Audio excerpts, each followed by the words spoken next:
destination de rêve, croisière d'exception, aventure polaire. Bienvenue dans Au-delà de l'horizon, le podcast qui vous emmène là où le voyage commence vraiment. Une production Aéria Voyage.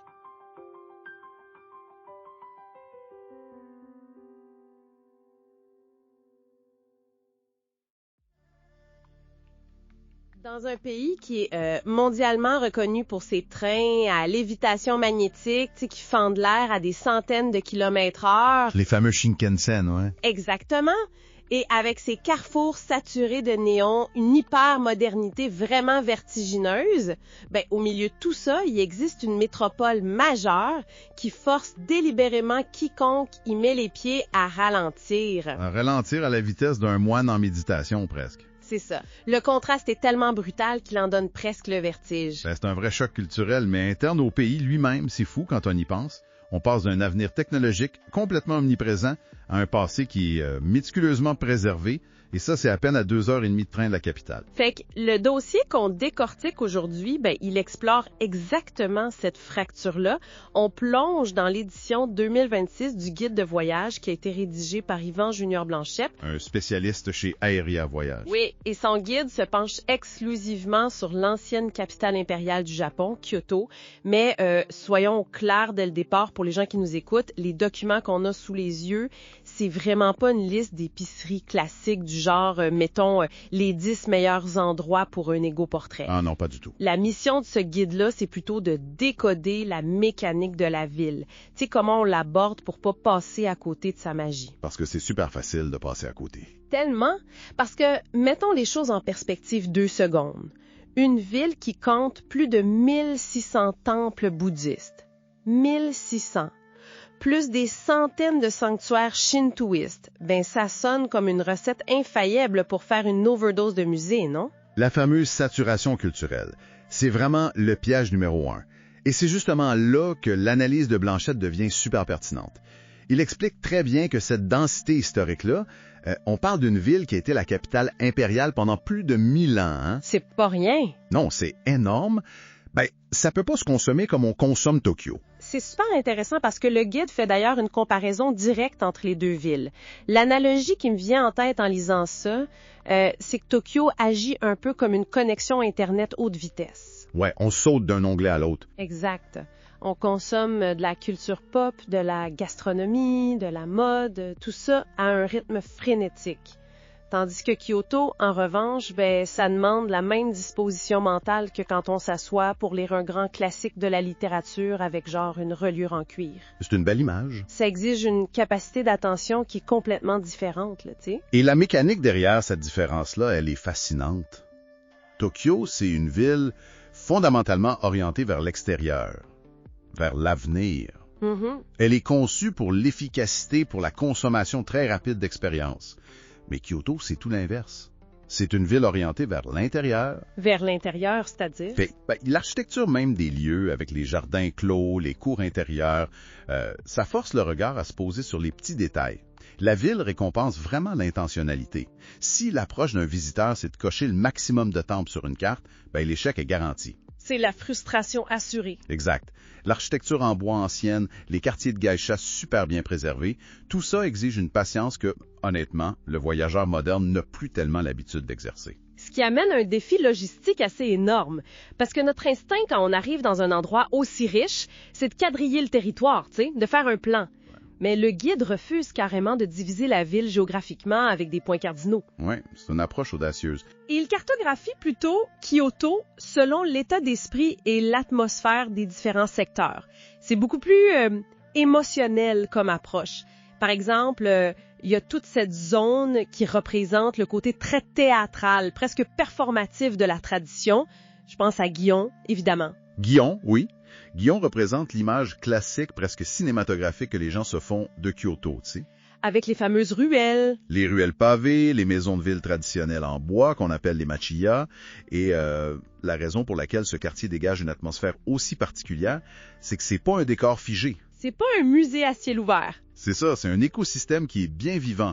Surtout en début de soirée, l'éclairage des lanternes rouges en papier, ça change complètement la profondeur de champ dans les rues. C'est là que la magie opère. Exactement. Et c'est à ce moment-là, souvent près du canal Shirakawa ou sur la rue Hanamikoji, qu'on peut observer les maiko et les geiko, donc les apprentis et les geishas professionnels. Qui se déplacent pour leur travail? Oui, elles se dirigent vers leurs engagements. C'est vraiment fascinant à voir. C'est super captivant. Mais je vais faire l'avocat du diable 2 secondes ici. Vas-y. C'est bien beau les lanternes de papier puis les ruelles historiques, mais la réalité d'aujourd'hui, c'est le tourisme de masse. Mettons que je me promène à Gion ou dans le secteur de Higashiyama. Qui est littéralement la carte postale de la ville. C'est ça, avec ses rues en pente douce genre Ninenzaka, Sanenzaka, jusqu'au sommet où t'as l'immense temple Kiyomizu-dera. Est-ce que je vais pas juste me retrouver coincé dans un océan de perches à égo-portrait? C'est très probable, oui. Fait que comment on peut vivre ce fameux rythme contemplatif quand 10 000 autres personnes ont exactement la même idée au même moment? C'est une préoccupation très réelle. Et je trouve que le guide est étonnamment pragmatique sur la façon de contourner ce problème-là. Ah oui, comment? La solution ne réside pas dans la recherche de lieux secrets ou cachés qui, honnêtement, n'existent plus. Elle réside dans l'utilisation de filtres. Des filtres spatiaux et des filtres temporels. Des filtres, c'est-à-dire? Mettons, prenons l'exemple du sanctuaire Fushimi Inari Taisha, c'est complètement au sud. Ah oui. C'est ce fameux sentier montagneux qui est recouvert de milliers de porte-tories d'un rouge vermillon super éclatant. C'est genre l'un des endroits les plus photographiés au monde. Exactement. Fait qu'à la base de la montagne, c'est la couillue totale. C'est le chaos. Évidemment. Mais la montagne elle-même agit comme un filtre spatial. Un filtre physique. L'effort qui est requis pour grimper les marches, ça élimine naturellement la grande majorité des visiteurs. Ah, je vois. Après, disons, une vingtaine de minutes d'ascension, la psychologie de la foule fait son œuvre. Les gens ont eu leurs belles photos, puis ils redescendent. Mission accomplie pour Instagram. C'est en plein ça. Mais si on accepte de pousser plus loin, l'effort physique nous isole, et là, soudainement, l'espacement entre les porte-tories laisse filtrer la lumière de la forêt. Le bruit de la ville disparaît complètement. Ah, wow! Et l'atmosphère devient véritablement mystique. C'est comme si on avait mérité son isolement. T'sais. C'est capoté quand on y pense. La géographie même du lieu repousse ceux qui cherchent juste une consommation rapide. Et le filtre temporel, ça s'applique comment? C'est une simple question de désynchronisation. À Higashiyama, entre 10 heures du matin et 3 heures de l'après-midi, c'est l'industrie touristique à plein régime. La folie. Ouais, mais si l'arrivée se fait avant 8 heures du matin, la mécanique du lieu est complètement différente. L'acoustique de la rue n'est pas saturée par des milliers de conversations. On s'entend penser. Exact. On entend le bruit des balais de paille, des moines sur les dalles de pierre. Le son des cloches résonne différemment dans l'air frais du matin. Le temple redevient un espace spirituel tout simplement parce que l'absence de foule permet de percevoir ces détails sonores et visuels. Fait on passe d'un espace hyper commercial et surpeuplé, comme le marché de Nishiki en plein centre-ville qui est surnommé la cuisine de Kyoto avec ses vendeurs de tofu puis de légumes marinés. Un endroit incroyable mais très dense. Ouais. Et on passe de ça à une solitude complète dans les bambouseraies d'Arashiyama à l'ouest, juste en gérant intelligemment son temps et son effort. C'est vraiment brillant. C'est la clé. Et ça nous mène directement à un autre concept central du document qui est l'immersion. Sachant comment éviter les foules, comment on fait pour s'intégrer physiquement dans cette culture-là? Le guide met énormément de poids sur l'expérience du ryokan. Oui. Et c'est parce que le ryokan, ça force un changement comportemental qui est complet. C'est vraiment pas juste une auberge de passage où on dépose ses valises. C'est plus profond que ça. Beaucoup plus. C'est un espace qui est spécifiquement conçu pour imposer ce fameux ralentissement dont on parlait tantôt. Dès l'entrée, la transition s'opère. On retire ses chaussures. Le classique. Ce simple petit geste-là, ça coupe immédiatement le lien avec l'agitation de la rue. Et ensuite, il y a toute la question de l'aménagement de la chambre, les fameux tatamis. La source mentionne que ça change littéralement la texture du voyage, mais concrètement, comment ça marche? La mécanique du tatami est super intéressante. C'est des nattes faites de paille de jonc tressée et le matériau a une légère souplesse. Fait que ça absorbe les chocs, mais surtout, ça modifie l'acoustique de la pièce en étouffant les sons. Ah, ça absorbe le bruit. Exact. Et cette surface-là exige une posture différente. Tu marches pas lourdement sur un tatami avec tes talons, tu glisses presque. C'est vrai, ça change la démarche. Ça abaisse littéralement le centre de gravité des gens puisqu'on s'assoit au sol. Et la nuit est venue, on dort sur un futon qui est installé très méticuleusement chaque soir. Tout cet environnement-là force une prise de conscience de son propre corps dans l'espace. C'est fou. C'est comme, mettons, un sas de décompression culturelle. T'entres là-dedans et ton rythme cardiaque est obligé de s'ajuster à l'architecture. C'est une très bonne façon de le décrire. Et ajoutons à ça le repas traditionnel, le kaiseki, qui est très souvent servi directement dans la chambre. Ah, ça doit être une expérience en soi. Totalement. C'est pas juste un souper luxueux à plusieurs services, c'est comme une horloge saisonnière. Comment ça? Chaque plat, la couleur de la vaisselle, le choix des feuilles qui décorent l'assiette, tout est hyper calibré pour refléter le micro-moment de la saison en cours, avec des ingrédients locaux ultra précis. Le niveau de détail est incroyable. Et bien sûr, l'accès au Onsen, les bains thermaux, ça achève ce processus d'ancrage dans le moment présent. Ça semble vraiment être le parfait antidote à notre vie moderne de fou. Et dans cette même veine de pleine conscience, le guide s'attarde super longuement sur la cérémonie du thé, le shadow. J'avoue que vu de l'extérieur, ça m'a toujours paru être une méthode extrêmement compliquée, très rigide, juste pour boire un bol de matcha. Pourquoi c'est considéré comme si crucial? Parce que dans la philosophie japonaise, le thé, c'est juste le prétexte. OK. La cérémonie en tant que telle, c'est l'expression la plus condensée de toutes les valeurs fondamentales du pays. La précision, la retenue et la présence absolue. Mais mettons concrètement, qu'est-ce qui se passe pendant cette cérémonie qui est si spéciale? Mais toute la mécanique de la cérémonie repose sur l'élimination absolue de tout mouvement superflu. L'auteur du guide recommande fortement, d'ailleurs, d'y participer avec un spécialiste pour vraiment comprendre ce qui se joue devant nous. Parce que sinon, on manque les subtilités. Exactement. Par exemple, quand le bol est tendu à l'invité, ce dernier doit le faire pivoter d'un certain nombre de degrés avant de boire. Attends, il faut tourner le bol? Pourquoi? La raison est profondément respectueuse, tu sais.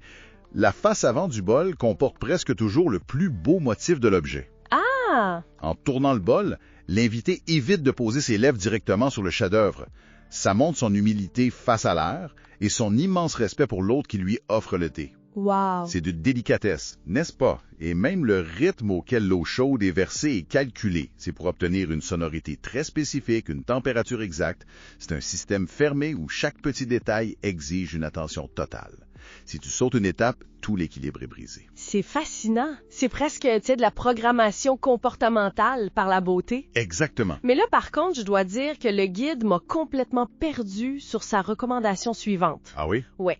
On vient juste de parler de rituels anciens, de glisser en silence sur des tatamis, de boire du thé avec une précision chirurgicale. Et là, soudainement, la source suggère fortement d'explorer Kyoto à vélo. C'est vrai que ça détonne. J'ai un peu de mal à imaginer la scène, tu sais.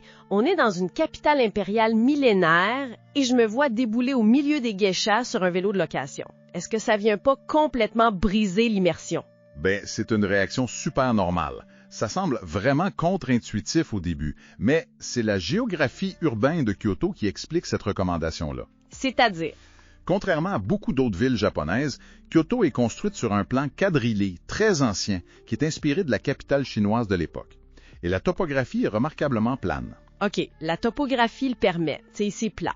Mais en quoi le vélo, c'est supérieur, mettons, au transport en commun? Parce que l'autobus ou le taxi, ils ont un défaut majeur. Ils agissent comme des téléporteurs. Des téléporteurs? Ouais. Ils te prennent au point A, mettons le temple Kiyomizu-dera, et ils te recrachent au point B, le pavillon d'or, en effaçant complètement tout ce qui se trouve entre les deux. Ah, je comprends. On manque la transition. Exact. Et l'essence même de la ville réside justement dans ce que le guide appelle les moments interstitiels. Donc les moments entre les gros points d'intérêt touristiques. C'est en plein ça. Le vélo redonne aux voyageurs une autonomie spatiale. La mécanique même du cyclisme, ça permet la spontanéité. Tu t'arrêtes quand tu veux? Oui. C'est en pédalant sans but précis dans les quartiers résidentiels du Nord ou en longeant les petits canaux tranquilles de Fushimi qu'on tombe sur un minuscule sanctuaire de quartier qui figure même pas sur Google Maps, ou qu'on remarque une odeur d'encens qui s'échappe d'une maison d'époque. C'est vrai que tu vis pas ça dans un autobus bondé. Jamais. La fluidité du vélo s'affaline parfaitement avec ce besoin de découvrir l'âme non filtrée de la ville, très loin des foules emprisonnées dans les circuits d'autobus officiels. Je vois. On reprend carrément le contrôle de son propre rythme. Mais tout ce dont on vient de jaser, là, l'isolement matinal, les repas lents, la Flandrie à vélo, ça demande une gestion du temps qui doit être pensée pas mal d'avance. Oui, la logistique est cruciale. La théorie est super inspirante, mais comment on atterrit ça sur le terrain? Le guide consacre d'ailleurs une section entière à l'optimisation logistique, à commencer par une donnée qui est quand même imprévisible, les saisons. La saisonnalité à Kyoto, ça dicte complètement l'expérience. L'afflux touristique suit bêtement le calendrier naturel. Évidemment. Le printemps, avec l'éclosion des cerisiers de la fin mars à la mi-avril, et l'automne, avec les feuilles d'érable qui deviennent d'un rouge et or spectaculaire entre la fin octobre et novembre. C'est des images classiques. C'est magnifique, ça crée des tableaux d'une beauté saisissante. Mais Le problème, j'imagine, c'est que la planète entière veut voir ces tableaux-là en même temps. c'est exact, le poids logistique de ces périodes-là est juste écrasant. Les hébergements traditionnels sont réservés des mois d'avance et la saturation dans les petites rues étroites de Higashiyama atteint vraiment son paroxysme. Et l'été? L'été, on a le très spectaculaire festival Gion Matsuri en juillet. C'est génial, mais le taux d'humidité et la chaleur peuvent être carrément accablants pour bien des gens. Fait que ça tire? Mais ce qui ressort de l'analyse, c'est un argumentaire très solide en faveur de l'hiver. L'hiver. C'est vrai, l'hiver est présenté comme un joyau caché dans le guide. Pourquoi c'est si spécial? La mécanique de la neige, tout simplement. Outre la baisse drastique de l'achalandage et des tarifs hôteliers, la neige agit comme un isolant acoustique naturel. Ah, un peu comme les tatamis à l'intérieur. Exactement. Voir un jardin de pierre zen dont la conception même repose sur le vide et la contemplation, et le voir recouvert d'une fine couche de neige blanche par un matin vraiment glacial, ça amplifie le silence de façon incroyable. J'en ai des frissons juste à l'imaginer. L'hiver à Kyoto, ça élimine les distractions visuelles et sonores. Fait que pour ceux qui cherchent vraiment l'introspection, c'est la saison à cibler. Sans aucun doute. Mais au niveau de l'horaire tactique sur place, mettons, comment on structure ces journées? Le guide propose un cadre de 2 à 3 jours minimum pour juste effleurer la surface. Mais il recommande fortement d'y passer 3 à 5 jours pour réellement adopter le rythme lent de la ville. Et peut-être inclure des excursions vers Nara, qui est à quoi, 45 minutes? 45 minutes, oui. Ou Osaka, qui est à peine 15 minutes en train rapide. 15 minutes, c'est fou. Mais si on reste sur Kyoto même, le plan tactique ressemble à quoi? Les guides proposent de vraiment sculpter l'itinéraire en fonction des flux de foule. Mettons le jour 1, tu plonges directement dans la densité historique avec Gion et Higashiyama. Pour se mettre dans le bain? C'est ça. Le jour 2, on cible l'ouest, avec Arashiyama et le jardin zen du temple Tenryuji, mais très très tôt le matin. Toujours le filtre temporel. Toujours. Et le jour 3, là ça demande une approche presque chirurgicale. OK, on sort les scalpels. Fushimi à l'aube pour battre les foules dans la montagne, ensuite une redescente vers le centre pour dîner au marché de Nishiki, et on garde le Kinkakuji, le fameux pavillon d'or, pour la fin de l'après-midi. Pourquoi la fin de l'après-midi? Parce que c'est le moment où la lumière sur l'or est optimale et surtout où les gros groupes de touristes commencent à rebrousser chemin. D'accord, fait que l'itinéraire est réglé au quart de tour. Mais, parlant de temps, il y a une idée qui circule super souvent chez les voyageurs et je veux vraiment qu'on ait l'heure juste là-dessus. Je t'écoute. Puisque le Shinkansen est si efficace, il prend juste 2h20 depuis Tokyo, est-ce qu'un visiteur un peu pressé peut légitimement prêter Kyoto comme une excursion d'un jour? Genre, on part le matin avec son petit café, on voit un temple en bambou, on mange des nouilles locales, puis on dort à Tokyo le soir. Techniquement, oui. L'ingénierie ferroviaire japonaise permet tout à fait de le faire. Mais logistiquement et culturellement parlant, la source est catégorique. C'est l'erreur fondamentale à éviter. Pourquoi l'appeler une erreur fondamentale? Ça me semble juste être de l'hyper-efficacité pour quelqu'un qui n'a pas beaucoup de temps. Parce qu'on confond la vitesse de transport avec la vitesse de digestion culturelle. Oh, c'est bien dit. C'est l'équivalent, de faire bouillir à gros bouillon une viande qui nécessite d'être brasée lentement pendant des heures. Ça sera pas bon. Non. Si ton arrivée se fait à 10 heures le matin et ton départ à 18 heures, le visiteur se condamne lui-même à exister uniquement dans la fenêtre temporelle la plus chargée, la plus stressante de la journée. Ah, tu tombes pile dans le pic touristique. Exactement. Les vrais moments qui définissent la ville, le silence glacé de l'aube, la transformation lumineuse des ruelles de Gion à crépuscule, le rituel super apaisant du bain nocturne dans un ryokan. Mais tout ça nécessite qu'on passe la nuit sur place. Logique. C'est pourquoi un minimum de 2 nuits, c'est pas un luxe. C'est une nécessité structurelle pour que l'expérience fonctionne. On peut pas accélérer un rituel millénaire, c'est très clair. Et d'ailleurs, le guide souligne quelques aspects très pratiques qui forcent de toute façon le voyageur à ralentir puis à redescendre sur Terre. Ouais, il y a des frictions naturelles. Malgré l'image très haute technologie du Japon en général, on se frappe souvent à une réalité qui est très analogique à Kyoto. Mettons l'argent comptant, les fameuses pièces de yens, ça demeure crucial, surtout dans les petits sanctuaires ou pour les vendeurs de bouffe de rue. Absolument. Cette friction mécanique-là, le fait d'utiliser des pièces de monnaie, de devoir interagir physiquement avec le commerçant au lieu de juste taper son téléphone sur un terminal. Le fameux tap. Ouais. Ben, le fait de ne pas pouvoir faire ça partout, ça force l'ancrage. Et c'est la même chose pour la langue. L'anglais est nettement moins présent dans les commerces locaux de Kyoto qu'à Tokyo, par exemple. Ça peut déstabiliser. Bien sûr. La source recommande fortement d'avoir un routeur Wi-Fi de poche ou une carte eSIM pour traduire les panneaux ou s'orienter sur les cartes. Mais cet effort de communication-là, de chercher ces mots, ça ajoute une couche de vulnérabilité, une présence qui vient vraiment enrichir le voyage. Fait que tout ça nous ramène au cœur même de cette analyse de la ville. Si on assemble toutes ces petites pièces-là, les ruelles silencieuses à l'aube, le choc de la température de l'eau dans la cérémonie du thé, la nécessité de se perdre un peu à vélo, ou bien l'effort physique pour distancer les foules à Fushimi, le message central est hyper évident. Kyoto ne récompense jamais la précipitation. Jamais. Les gigantesques temples ou les statues dorées, c'est magnifique, mais ce n'est que la structure de la ville. L'essence de Kyoto se cache véritablement dans les espaces vides entre ces monuments-là. C'est beau, ça. C'est la qualité de l'attention qu'on porte aux choses simples, aux fameux moments interstitiels, qui définit la vraie valeur de l'expérience là-bas. Et honnêtement, c'est là que cette réflexion dépasse de loin le simple guide touristique. Pour quiconque nous écoute en ce moment, particulièrement les gens qui ressentent le poids d'une vie où chaque minute est optimisée, monétisée ou bombardée de notifications sur nos écrans. On est tous un peu là-dedans. Tellement. La philosophie qu'exige Kyoto, ça devient presque un manuel de survie mentale. Réapprendre à faire juste une chose à la fois, mais avec une intention réelle. Ce qui me laisse avec une réflexion finale pour aujourd'hui. Vas-y. On vient de voir à quel point prêter attention aux détails invisibles, se déplacer lentement puis accepter les détours non planifiés, ça révèle la magie d'une ville ancienne à l'autre bout du monde. Mais, à bien y penser, de quoi aurait l'air notre propre quartier demain matin si on fermait la porte de notre maison puis qu'on décidait de marcher jusqu'au coin de la rue avec exactement le même niveau de curiosité, de silence puis d'intentionnalité qu'un visiteur qui cherche l'âme de Kyoto? Mais ça, c'est un exercice de perspective assez redoutable à essayer dès demain matin.